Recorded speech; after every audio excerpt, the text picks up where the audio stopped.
ఒక దేశ రక్షణని ఆ దేశ ప్రజలు తమ చేతుల్లో పెట్టుకున్నప్పుడు ఆ దేశాన్ని ఎవరు నాశనం చేయలేరు. అదే దేశ రక్షణని కొద్దిమంది చేతుల్లో పెట్టి తాము చేతులు కట్టుకొని కూర్చుంటే మాత్రం ఆ దేశాన్ని ఎవరు రక్షించలేరని డానియల్ వెబ్స్టర్ చెప్పిన మాటలు ఈ సందర్భంగా మేము తెలియజేసుకున్నాం. భవతి భిక్షాందేహి అంటే శత్రువుకు కూడా అన్నం పెట్టే నేల. పాహిమాం రక్షమాం అంటే ఎదుటివాడి ప్రాణానికి తన ప్రాణాన్ని పణంగా పెట్టే నేల. తన దేశపు సరిహద్దులు దాటి పరాయి దేశం మీద దండయాత్రని చెయ్యని నేల. అలాంటి నేల మీద ముష్కర మూకలు దండయాత్రలు చేసిన ఈస్ట్ ఇండియా కంపెనీ, బ్రిటిష్ సామ్రాజ్యవాదులు ఈ నేల సంపదలని కొల్లగొట్టిన వర్తమానంలో నియంతృత్వ ధోరణితో ప్రజా జీవితాన్ని అస్తవ్యస్తం చేస్తూ ప్రభుత్వ ఖజానాన్ని, ఆస్తుల్ని దోపిడీ చేసిన ఎవరిని కూడా ఈ దేశ ప్రజలు కాలానుగుణంగా వీరందరికీ చాలా బలమైన గుణపాఠాలు నేర్పారు. అలాంటి ధైర్య సాహసాలతో నిండి ఉన్న నా భారతదేశ ప్రజలకి, నా అన్నదమ్ములకి, నా అక్క చెల్లెళ్ళకి, పెద్దలకి, పిన్నలకి, మహిళలకి, మబ్బుల్లో పరిగెత్తే పిడుగుల్లాంటి యువతీ యువకులకి 78వ స్వాతంత్ర దినోత్సవ శుభాకాంక్షలు. ఈ వేడుకలకు విచ్చేసిన ప్రజాప్రతినిధులు, అధికార అనధికార ప్రముఖులు, జిల్లా ప్రజలందరికీ నా హృదయపూర్వక స్వాతంత్ర దినోత్సవ శుభాకాంక్షలు. ఒక దేశపు ఆర్థిక పురోగతి, దానికి ఉన్న సహజ వనరులు, మానవ వనరుల కంటే కూడా ఆ దేశాన్ని నడిపిస్తున్న నాయకుల సమర్థత, సమగ్రత, ప్రతిభ, వారి దార్శనికత మీద ఆధారపడి ఉంటుంది అని నాని పాల్కీవాలా గారు చెప్తారు. ఈ 78 ఏళ్ల కాలగమనంలో, అత్యంత కష్టకాలంలో విభజన కల్లోలాలని తట్టుకుంటూ, దేశ సమగ్రతని కాపాడుకుంటూ, డ్యాములు కట్టి కాలువలు తవ్వి హరిత విప్లవం కోసం రంగం సిద్ధం చేసిన పండిట్ జవహర్లాల్ నెహ్రూ గారు ఉన్నారు. జై జవాన్ జై కిసాన్ నినాదంతో దేశాన్ని ముందుకు నడిపించిన శ్రీ లాల్ బహదూర్ శాస్త్రి గారు ఉన్నారు. బంగ్లాదేశ్ ఆవిర్భావానికి శ్రీకారం చుట్టిన అపర దుర్గాదేవిగా పేరు తెచ్చుకుని అభివర్ణించబడే ఇందిరాగాంధీ గారు, మీరు హిస్టరీ కాదు, మీరు జాగ్రఫీని సృష్టించారనే పేరు తెచ్చుకున్న ఇందిరాగాంధీ గారు ఉన్నారు. శ్రీమతి ఇందిరాగాంధీ గారు ఉన్న బంగారు నిల్వలు కూడా అమ్ముకోవాల్సిన దుస్థితిలో తన మేధా సంపత్తితోటి, విశిష్టమైన రాజకీయ అనుభవంతో ఆర్థిక సంస్కరణలు పట్టుకొచ్చి భారతదేశాన్ని తిరిగి ప్రపంచ పటంలో పెట్టిన గొప్ప వ్యక్తి, దార్శనికుడు పివి నరసింహారావు గారు ఉన్నారు. ప్రతి దశాబ్దానికి భారత భూభాగం మీద దండయాత్ర చేసే శత్రు దేశాలకి, వాటిని నడిపించే నాయకులకి వారి దేశ ఆర్థిక మూలాలు కానీ మొత్తం కదిలిపోయేలా, వారి మూలాలు కదిలిపోయేలా, శత్రు దేశాల మూలాలు కదిలిపోయేలా పోఖ్రాన్లో అణుబాంబుని పేల్చి భారతదేశ స్థాయిని చూపించి ప్రపంచాన్ని నివ్వెరపోయేలా చేసిన సింహరాజం శ్రీ అటల్ బిహారీ వాజ్పేయి గారు ఉన్నారు. ఆ తర్వాత కాలంలో కశ్మీర్ నుండి కోయంబత్తూర్ వరకు ఉగ్రవాదుల పేలుళ్ళు, గోకుల్ చాట్ పేలుళ్ళు, పార్లమెంట్ మీద దాడులు, ముంబై మహానగరాన్ని పట్టుమని 10 మంది ఉగ్రవాదులు దాడి చేస్తే తిరిగి అంతా దేశం అల్లకల్లోలం అయిపోయిన సమయంలో, అసలు ఈ దేశం పోఖ్రాన్ అణుబాంబు పేల్చినా కూడా ఈ దౌర్భాగ్యమైన పరిస్థితి ఏంటి అని అనుకున్న సమయంలో పాత తరం నాయకుల్లా కాదు, మా దేశం మీద దాడి చేస్తే, మా వ్యవస్థల మీద దాడి చేస్తే మీ దేశంలోకి దూరి మరీ కొడతామని చెప్పి 3వసారి ప్రధానమంత్రిగా ప్రమాణ స్వీకారం చేసిన శ్రీ నరేంద్ర మోదీ గారు ఉన్నారు. ఇలాంటి మహానుభావులు ఎందరో, వారందరికీ నా వందనం. మన కాకినాడకు సంబంధించి ఎందరో మహానుభావులు, ఫ్రీడమ్ ఫైటర్స్ ఉన్నారు. దుర్గాబాయి దేశ్ముఖ్, బులుసు సాంబమూర్తి గారు, అలాగే 53 రోజులు మనకి ఉపవాసం చేసి బలిదానమై రాష్ట్రాన్ని ఇచ్చిన పొట్టి శ్రీరాములు గారు ఉన్నారు. పేరు లేని ఊరు లేని ఎందరో ఫ్రీడమ్ ఫైటర్సు, స్వాతంత్ర సమరయోధులు వారి త్యాగాల్ని ఇది గుర్తు చేసుకునే సమయం. ఎన్ని కోట్ల మంది త్యాగాలు చేశారు. ఒక 19 ఏళ్ల ఖుదీరామ్ బోస్, 23 ఏళ్ల భగత్ సింగ్, 13 ఏళ్ల రాణి గుయిడిని, వారందరికీ అంత చిన్న వయసులో చనిపోవడానికి ఏ అవసరం ఉంది? పుట్టబోయే తరాల సానుభూతితోటి బాగుండాలని ఒకే ఒక కోరిక వారిని బలిదానాలు చేసేలా చేసింది.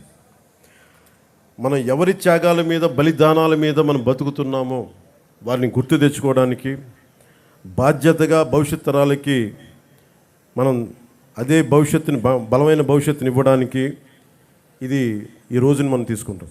ఆ దేశభక్తే మమ్మల్ని ఈ రోజున ఇక్కడ ఇలా నిలబెట్టింది. ఒక నియంతృత్వ ధోరణితో 3.5 కోట్ల మంది ప్రజల కోసం స్వాతంత్ర స్ఫూర్తిని తీసుకుంటూ ఈరోజు మీ ముందు నిలబడ్డాం. ఇదే రోజున సంవత్సరం కరెక్ట్గా 78 సంవత్సరాల క్రితం ఇంకా మన పక్కనున్న తెలంగాణకి ఇంకా స్వాతంత్రం రాలా. నెహ్రూ గారు ఎర్రకోట మీద జెండా ఎగరేస్తున్నప్పుడు పక్కనున్న పంజాబ్లో వేలాది మంది ఆడపడుచుల మానాలకి అవమానం జరిగింది. మన పక్కనున్న తెలంగాణలో రజాకారులు అర్ధనగ్నంగా ఆడపడుచుల్ని బతుకమ్మాడించిన పరిస్థితులు. అలాంటి పరిస్థితులను తట్టుకొని పాకిస్తాన్, తూర్పు పాకిస్తాన్గా 2 విడిపోయి ఇప్పుడు ప్రస్తుత బంగ్లాదేశ్ విడిపోతూ ఎన్ని లక్షలాది మిలియన్స్ ఆఫ్ పీపుల్ రోడ్ల మీద పడిపోయి ఉన్న ఊరిని, సొంత ఊరిని, ఇళ్ళని వదిలేసి కాందీసుకులుగా ఏర్పడ్డారు. వారి బలిదానాల మీద ఈ దేశం నిర్మించబడింది. వారి బలిదానాలను గుర్తు తెచ్చుకునే రోజు ఇది. మనందరం ఆనందించే రోజు కంటే కూడా ఎంత బాధ్యత ఉండాలని గుర్తుకు పెట్టే రోజు. అలాంటి బాధ్యతే ఈ రోజున మిమ్మల్ని ఈ వేదిక ముందు నిలబెట్టింది. 1923 కాకినాడలో జరిగిన భారతీయ జాతీయ కాంగ్రెస్ మహాసభలు జిల్లా వేదికగా జరిగిన ఒక అపురూప ఘట్టం. గాంధీజీ గారి పిలుపు మేరకు జిల్లా ప్రజలు చొల్లంగి, ఉప్పాడ తీరంలో నిర్వహించిన ఉప్పు సత్యాగ్రహం బ్రిటిష్ పాలకుల్ని గడగడలాడించింది. విప్లవ జ్యోతి మన్యం వీరుడు అల్లూరి సీతారామరాజు కాకినాడలో చదువుతున్న రోజుల్లోనే దేశ దాస్య విముక్తి కోసం పోరాట కాంక్ష ఆయనలో రగులుకుంది. ఆంధ్ర భగత్ సింగ్గా ఖ్యాతి గడించిన ప్రతివాద వెంకటాచారి కాకినాడలో నిర్వహించిన విప్లవ ఉద్యమం తెల్లవాళ్ల వెన్నులో వెనుక పుట్టించింది. అందుకే ఆయన ప్రతివాద భయంకరాచారి అంటారు. దుర్గాబాయి దేశ్ముఖ్, బులు సాంబమూర్తి వంటి ఎందరో జిల్లా ప్రముఖులు స్వాతంత్రోద్యమంలో ప్రజల ముందుకు నడిపించారు. వారి ఆశయాల బాటలో కుల, మత, భాష, ప్రాంతాలకు అతీతంగా దేశ సమగ్రతకు, సంక్షేమం, సామాజిక న్యాయం మౌలిక లక్ష్యాలుగా సుపరిపాలనను ఈ రాష్ట్ర ప్రభుత్వం ప్రజలకు అందిస్తుంది. సూపర్ 6 ప్రాధాన్యతల అమలుతో రాష్ట్ర పునర్నిర్మాణానికి షణ్ముఖ వ్యూహంతో ముందుకు వెళ్తుంది. ఈ 78వ స్వాతంత్ర దినోత్సవ శుభవేళ మన జిల్లాలో అమలవుతున్న అభివృద్ధి సంక్షేమ కార్యక్రమాలను మీకు ఒక సంక్షిప్తంగా వివరిస్తాను. దేశంలోనే ఆదర్శనీయ రైతులు, వృద్ధులు, దివ్యాంగులు, వితంతువులు తదితర ఏ ఆసరా ఆలంబన లేని 28 కేటగిరీల ప్రజలకు రాష్ట్ర ప్రభుత్వం అండగా నిలుస్తూ వారికి సామాజిక పెన్షన్లు గణనీయంగా పెంచింది. జిల్లాలో 17 కేటగిరీలకు చెందిన 2,77,594 మంది లబ్ధిదారులకు 117 కోట్ల మొత్తం పెన్షన్లు అందిస్తుంది. నిత్యాన్నదానంతో అన్నార్తుల ఆకలి తీర్చి పేదల మదిలో ఆరాధ్యమూర్తిగా నిలిచిన అపర అన్నపూర్ణ డొక్కా సీతమ్మ గారు ఆమె మహోన్నత జీవితం ఆశయాలకు నివాళిగా ఎన్డీఏ రాష్ట్ర ప్రభుత్వం పాఠశాలల్లో మధ్యాహ్న భోజన పథకాన్ని డొక్కా సీతమ్మ గారి పేరిట అమలు చేస్తుంది. జిల్లాలో 1258 పాఠశాలల్లో 122,591 మంది విద్యార్థులకు, చిన్నారులకు డొక్కా సీతమ్మ మధ్యాహ్న బడి భోజన పథకం ద్వారా పౌష్టికాహారం అందిస్తున్నారు. ₹2 కిలో బియ్యం పథకం లాంటి ఎన్నో పేదరిక నిర్మూలన కోసం పథకాలకు నాంది పలికిన స్వర్గీయ నందమూరి తారక రామారావు గారు పేదల కోసం ఆయన స్ఫూర్తి ఆశయాలు కొనసాగింపుగా రాష్ట్ర వ్యాప్తంగా పట్టణాల్లో పేదలకు ₹5 భోజనం అందించే అన్నా క్యాంటీన్లని ఈ రోజు నుంచి పునఃప్రారంభిస్తున్నాం. మన జిల్లాలో మొత్తం 11 అన్నా క్యాంటీన్లు పేదలకు అందుబాటులో వస్తున్నాయి. ప్రజలకు పారదర్శక రీతిలో ఇసుక లభ్యత కోసం నూతన ఉచిత ఇసుక విధానాన్ని రాష్ట్ర ప్రభుత్వం గత జూలై 8వ తారీఖు నుండి అమలులోకి తీసుకొచ్చింది.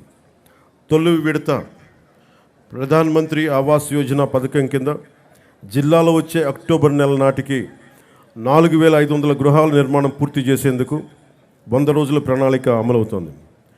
ప్రధాన్ మంత్రి ఆవాస్ యోజన 2.0 ద్వారా 2025 నుండి కేంద్ర ప్రభుత్వం అందించే 2.5 లక్షలు మొత్తానికి తన వంతుగా 1,50,000 జోడించి 4 లక్షల రూపాయల యూనిట్ విలువతో పేదలకు గృహాలు నిర్మించాలని రాష్ట్ర ప్రభుత్వం నిర్ణయం తీసుకుంది. అలాగే పేదలకు గ్రామీణ ప్రాంతాల్లో 3 సెంట్లు, పట్టణ ప్రాంతాల్లో 2 సెంట్లు నివాసన స్థలాలు మంజూరుకు నిర్ణయించింది తెలియజేసేందుకు చాలా సంతోషిస్తున్నాం. 2014-2019 వరకు జిల్లాలో ఇల్లు నిర్మించుకున్న లబ్ధిదారులకు పెండింగ్ ఉన్న బిల్లులకు సుమారు 49 కోట్ల రూపాయలు బకాయిలను చెల్లించేందుకు ప్రభుత్వం విధి విధానాలను రూపొందిస్తుంది. జిల్లాలో టిడ్కో ద్వారా 529 కోట్ల నిధులతోటి 7,228 ఇళ్లను 5 ఏళ్ల క్రితమే నిర్మించగా 3,582 ఇళ్లను లబ్ధిదారులకు అందజేయడం జరిగింది. మిగిలిన ఇళ్ల రిజిస్ట్రేషన్, మోర్గేజ్ పూర్తి చేసి త్వరలోనే డ్రైన్లు, తాగునీటి సరఫరా తదితర అన్ని మౌలిక వసతులతోటి లబ్ధిదారులకు అప్పగిస్తాం. కాకినాడ పర్లోపేట సైట్ బిలో మరో 904 ఇళ్లని ఇచ్చే డిసెంబర్ నాటికి నిర్మించి లబ్ధిదారులకు అందజేస్తాం. నిత్యావసర సరుకుల ధరల పెరుగుదల భారం తగ్గించేందుకు జిల్లా వ్యాప్తంగా 37 ప్రత్యేక కౌంటర్లు ఏర్పాటు చేసి ప్రజలకు నాణ్యమైన బియ్యం, కందిపప్పును తక్కువ ధరలో అందుబాటులో ఉంచాం. జిల్లాలో ఈ ఖరీఫ్ సీజన్ పంటల సాగుకు 4,251 కోట్ల మొత్తాన్ని పంట రుణాలకు గాను, 2,425 కోట్ల మొత్తాన్ని టర్మ్ లోన్లు గాను రైతులకు అందించేందుకు నిర్దేశించుకున్న లక్ష్యానికి గాను ఇప్పటివరకు 3,961 కోట్ల రూపాయల మేరకు రుణాలు కల్పించింది. కౌలు రైతులకు 59 కోట్ల మొత్తాన్ని రుణాలుగా అందించాం. ఇటీవల కురిసిన భారీ వర్షాల కారణంగా నష్టపోయిన రైతులకు 80% రైతుపై 100 క్వింటాళ్ల విత్తనాలు సరఫరా చేస్తున్నాం. పిఎం కిసాన్ పథకం ద్వారా సంవత్సరం తొలి విడతగా జిల్లాలో 125,850 మంది రైతు కుటుంబాలకు ఖాతాలకు 25 కోట్ల 17 లక్షల పెట్టుబడి సహాయాన్ని గత జూన్ నెలలో అమలు చేస్తూ ఉన్నాం. పంచాయతీరాజ్ వ్యవస్థను బలోపేతం చేసేందుకు రాష్ట్ర ప్రభుత్వం 3 కీలక నిర్ణయాలు తీసుకుంది. వీటిలో మొదటిది గ్రామ పంచాయతీలకు ఆర్థిక పరిపుష్టి, సర్పంచ్ వ్యవస్థకు గౌరవం పునర్ప్రతిష్ఠించడం, నిధులు కొరత ఉన్న కొద్ది నిధులను గత ప్రభుత్వం ఇతర అవసరాలకు మళ్లించడం కారణంగా గ్రామ పంచాయతీలకు ప్రజలకు కనీస సౌకర్యాలు కల్పించలేని దినస్థితికి చేరాయి. ఆ పరిస్థితిని చక్కదిద్దే దిశగా తొలి అడుగు నేటి నుండే ప్రారంభించాం. జాతి సగర్వంగా చెప్పుకునే స్వాతంత్ర గణతంత్ర దినోత్సవాలను నిర్వహించేందుకు గత 34 ఏళ్లుగా చిన్న పంచాయతీలు కేవలం 100 రూపాయలు, పెద్ద పంచాయతీలకు 200 రూపాయలు మాత్రమే ఇవ్వడం జరుగుతోంది. నేటి నుండి ఇకపై ఆ వేడుకలకి గ్రామాల్లో సర్పంచ్ల ఆధ్వర్యంలో సగర్వంగా దేశభక్తి వెల్లివిరిసే వాతావరణంలో ఘనంగా నిర్వహించేందుకు మైనర్ పంచాయతీలకు 10,000 రూపాయలు, మేజర్ పంచాయతీలకు 25,000 రూపాయలు నిధులు సమకూరుస్తున్నాం. రెండవది జాతీయ ఉపాధి హామీ పథకం ద్వారా గ్రామీణ పేదలకు నిలకడైన ఉపాధి ఆదాయాలను కల్పిస్తూ గ్రామాల ప్రగతికి దోహదం చేసే సుస్థిర సామాజిక ఆస్తుల అభివృద్ధికి కార్యాచరణ చేపట్టడం.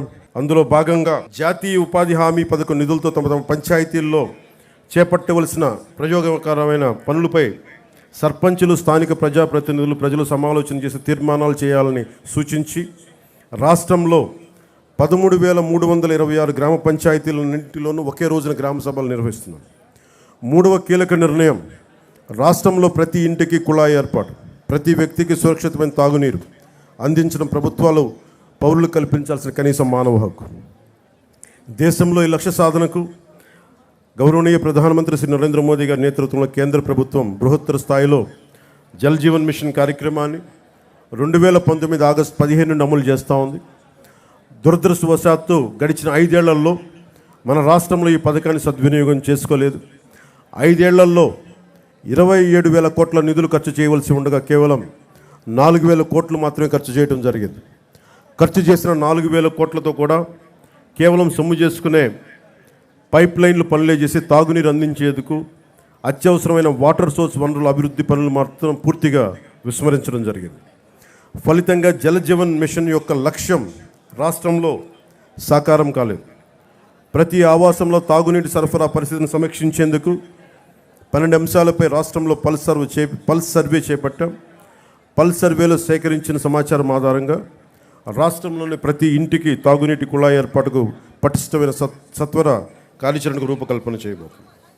అలాగే ఉపాధి అవకాశాలు, ఉద్యోగాల కోసం వేచి చూసి కాలం ముందుకెళ్ళిపోతుంది, కానీ నేను కళల మటుకు వెనకబడిపోతున్నాయన్న యువత కోసం ఒక 20 లక్షల ఉద్యోగాలు తీసుకురావాలి. టూరిజం సెక్టార్లో, వైద్యం, హెల్త్ సెక్టార్లో, పరిశ్రమల్లో, అలాగే యువతని ఎంటర్ప్రెన్యూర్స్గా తయారు చేసే కార్యక్రమం.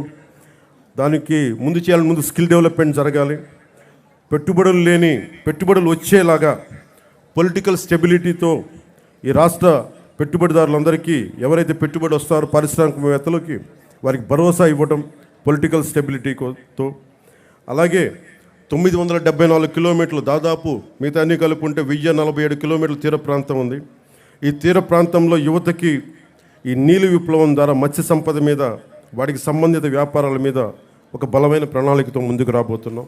సామాజిక వెనుకబాటుతనాన్ని గుర్తించి అన్ని సామాజిక వర్గాల్లో కూడా డబ్బు వచ్చేలాగా, డబ్బు అంటే కేవలం కొద్ది మందిగా ఉండిపోవడమే కాదు, క్రీమీ లేయర్ కాకుండా అందరికీ డబ్బు రావాలి. ఆ విధంగా ప్రత్యేక దృష్టి పెడుతున్నాం. అలాగే టూరిజం సంబంధించి కోస్టల్ టూరిజం ఉంది, టెంపుల్ టూరిజం ఉంది, ఎకో టూరిజం ఉంది. వీటన్నిటిలో కూడా యువతకి ప్రాతినిధ్యం లభించేలాగా చర్యలు తీసుకుంటున్నాం. అలాగే ఒక 1,00,000 మంది యువ రైతులను తయారు చేయాలి, సేంద్రియ రైతులుగా అనేది ఈ ప్రభుత్వం యొక్క లక్ష్యం. యువతని నిర్వీర్యం, నిస్తేజం చేస్తున్న మాదక ద్రవ్యాల సాగు, గంజాయి సాగు, రవాణా విక్రయాలను సమూలంగా నిర్మూలించేందుకు భారత్ లక్ష్యంగా జిల్లాల గత జూన్ నుండి నషాముక్త భారత్ అభియాన్ కార్యక్రమం ద్వారా వివిధ ప్రభుత్వ శాఖల, స్వచ్ఛంద సంస్థల సమన్వయంతో 100 రోజులు ఒక ఉద్యమాన్ని నిర్వహిస్తున్నాం. జిల్లాలో శాంతి భద్రతను పరిరక్షిస్తున్న పోలీస్ సూపరింటెండెంట్, వారి సిబ్బందికి, పేదరిక నిర్మూలన సహకరిస్తున్న బ్యాంకుల అధికారులకి సందర్భంగా ప్రత్యేకమైన అభినందనలు తెలియజేస్తున్నాం. గత ప్రభుత్వంలో చాలా క్షీణించిపోయింది. మన ఉమ్మడి కర్నూలు జిల్లాలో 10 ఏళ్ల పాపని పూర్తిగా 18 ఏళ్ళు రాని పిల్లలు, 14 ఏళ్ళు 13 ఏళ్ళ పిల్లలు మానానికి భంగం కలిగించేలా ఎలా ప్రవర్తించారో మనందరికీ తెలుసు. 14 ఏళ్ళ సుగాలి ప్రీతికి స్కూల్కి వెళ్ళిన సుగాలి ప్రీతి తిరిగి ఇంటికి రాలేదు, శవమై తిరిగి వచ్చింది. ఎటు చూసిన గత ప్రభుత్వ కాలంలో లా అండ్ ఆర్డర్ చాలా బలహీనపడిపోయింది, నిర్లక్ష్యం చేయబడ్డాయి విల్ఫుల్గా. ఈ ప్రభుత్వం లా అండ్ ఆర్డర్ని చాలా బలంగా తీసుకుంటాం. ఇక్కడ లా అండ్ ఆర్డర్ సరిగ్గా లేకపోతే పెట్టుబడులు వచ్చినా కానీ వెనక్కి వెళ్ళిపోతాయి. పెట్టుబడులకి, ఉద్యోగాలకి, రాష్ట్ర అభివృద్ధికి చాలా కీలకం లా అండ్ ఆర్డర్. అన్ని సభల్లో అధికారులందరికీ, కలెక్టర్ సదస్సులో ఒకటే చెప్పాం, లా అండ్ ఆర్డర్ చాలా బలంగా ఉండాలి. ఒక ఆడబిడ్డ ఇంట్లో నుంచి బయటికి వెళ్ళి క్షేమంగా తిరిగి ఇంటికి వెళ్ళాలి. ఆ స్థితిలో ఉండాలని మేము కోరుకుంటా ఉన్నాం. చాలా లా అండ్ ఆర్డర్ మీద చాలా అన్కాంప్రమైజింగ్ యాటిట్యూడ్, అన్కాంప్రమైజింగ్ ధోరణితోటి చాలా బలంగా ముందుకెళ్తున్నాం. ఈ సందర్భంగా మీకు ఒకటే తెలియజేసుకుంటా ఉన్నాం. చిన్నపాటి సంఘటన, UPA 2 గవర్నమెంట్ ఉన్నప్పుడు ముజ్ఫర్ నగర్లో ఒక ఆడబిడ్డని, ఒక వర్గానికి చెందిన ఆడబిడ్డని ఇంకొక వర్గం అబ్బాయిలు ఇబ్బందికి గురి చేస్తే వాళ్ళ ఆడబిడ్డ అన్నదమ్ములు వచ్చి గొడవ పెట్టుకుంటే, ఎందుకు మా చెల్లిని ఏడిపిస్తున్నారంటే అది మొత్తానికి ఒక కమ్యూనల్ గొడవ అయిపోయింది. యాక్చువల్గా చూస్తే అది ఒక law and order issue. So law and ఆర్డర్ని సరిగ్గా కనుక మనం చేయకపోతే అది ఏ స్థాయికి గొడవలని వెళ్ళిపోతాయి. అందుకని ఈ ప్రభుత్వం లా అండ్ ఆర్డర్ మీద చాలా బలమైన నిర్ణయాలు తీసుకుంటుంది. సోషల్ మీడియాలో పోస్టుల దగ్గర నుంచి బయట విచ్చలవిడిగా మాట్లాడేవాళ్ళు, ఆడబిడ్డల మాన ప్రాణాలని ఇబ్బంది పెట్టేవాళ్ళు, దాడులు చేసేవాళ్ళు, దౌర్జన్యాలు చేసేవాళ్ళు కొంచెం జాగ్రత్తగా ఉండాల్సిన సమయం అది. ఆడబిడ్డల మాన ప్రాణ సంరక్షణలకు ఇబ్బంది కలిగిన, సగటు మనిషి ఆస్తిపాస్తులకు ఇబ్బంది కలిగిన దేశ సమగ్రతకి భంగం కలిగించిన, సామాజిక భద్రతకి భంగం కలిగించిన ఈ ప్రభుత్వం చాలా గట్టి నిర్ణయాలు తీసుకుంటుంది. అధికార ఎస్పీలకు కానీ కలెక్టర్ చాలా స్పష్టంగా చెప్పాం మన కలెక్టర్ సదస్సులో, అన్కాంప్రమైజింగ్ యాటిట్యూడ్ తోటి, రాజీ లేని ధోరణితోటి లా అండ్ ఆర్డర్ని ముందుకు తీసుకెళ్లాలని. ఈరోజు రాష్ట్రం లోతుకెళ్ళి చూస్తే, గతంలో కూడా తెలుసు, లోతుకెళ్ళి చూస్తే ఏ స్థాయిలో ఆర్థిక వ్యవస్థ ఉందంటే చిన్న భిన్నం అయిపోయింది. వేలాది కోట్లు, 4,000 కోట్లతోటి పంచాయతీరాజ్ మేము జల్ జీవన్ మిషన్కి నిర్మించామని చెప్తే పైపులు వేశారు, కానీ ఆ పైపులకి సంబంధించిన వాటర్ సోర్స్ ఇవ్వలేదు. అందుకే దాని మీద పల్స్ సర్వే జరిపిస్తూ ఉన్నాం. లా అండ్ ఆర్డర్తో పాటు ప్రజా సంపదని దుర్వినియోగం చేసిన ఎవరిని కూడా వదిలిపెట్టకుండా వారికి చట్టాల పరిధిలోకి తీసుకొస్తాం. ఉదాహరణకి మనకి ఏడీబీ రోడ్ అంటాం, 50 కిలోమీటర్లు కాకినాడ టు రాజమండ్రి. దానికి కావాల్సింది 390 కోట్లు. కొన్ని లక్షలాది మంది ఎప్పుడు తిరిగే రోడ్డు. అలాంటి రోడ్ని దృష్టి వదిలేసి, అలాంటి ఇన్ఫ్రాస్ట్రక్చర్ ఫెసిలిటీస్ వదిలేసి గత ప్రభుత్వం 640 కోట్ల పైచిలుకుతోటి అక్కడ ఋషికొండలో ప్యాలెస్ నిర్మించుకున్నారు. ఎక్కడ ఈ డబ్బు వెళ్ళిపోతుందో మీకు అర్థమవుతా ఉంది కదా. ఇవన్నీ ఆగాలి. ఇవన్నీ ఆగటానికి మీరందరం కృషి చేశారు. ఈరోజు మా మీద బాధ్యత పెట్టారు. వెంటనే ఈ ఏడీబీ రోడ్డు కూడా చాలా అత్యంత తొందరలో పూర్తి చేయాలి అని నిర్ణయం తీసుకున్నాం. క్యాబినెట్కి తెలియజేశాం. గౌరవ ముఖ్యమంత్రి శ్రీ చంద్రబాబు నాయుడు గారు తెలియజేశాం.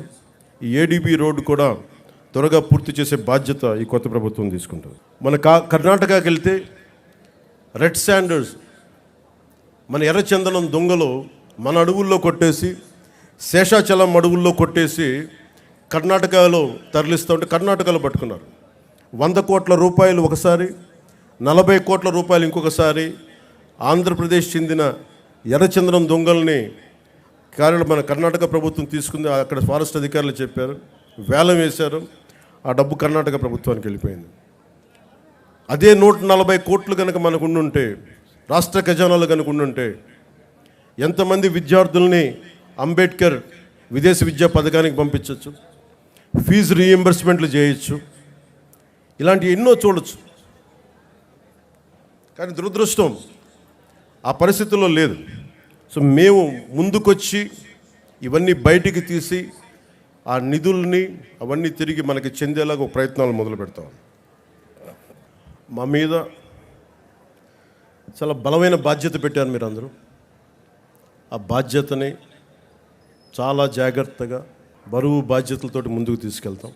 నేను డిప్యూటీ ముఖ్యమంత్రిగా ప్రమాణ స్వీకారం చేస్తున్నాను. నాకు కొన్ని పరిధిలోనే మాట్లాడాల్సిన అవసరం ఉంది. ఒకటైతే మీకు మాటిస్తున్నాను, ఈ ఎన్డీఏ ప్రభుత్వం, తెలుగుదేశం, భారతీయ జనతా పార్టీ, జనసేన, ఎన్డీఏ ప్రభుత్వం స్వాతంత్ర సమగ్రతకి స్ఫూర్తిని నింపేలాగే అభివృద్ధి ఉంటుంది. భావితరాల కోసం మేము అండగా నిలబడతాం.